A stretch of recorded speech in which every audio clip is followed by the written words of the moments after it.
bilaman 2 xat bo'lsa nuqul xamirlilarga 2 xat taksi nima bo'lasan homiladorligingda shu narsani ko'proq yeyishni xohlaysan.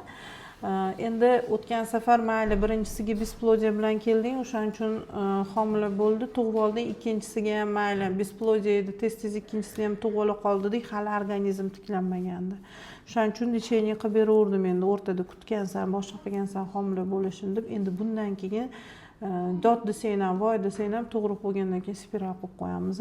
Chunki grija holatlari bor, gemoglobinlar bor, bularni hammasini joyiga qo'yishimiz kerak. Bu bolalarni ketma-ket tug'ib yotibmiz, ularga demak sog'lom ona kerak.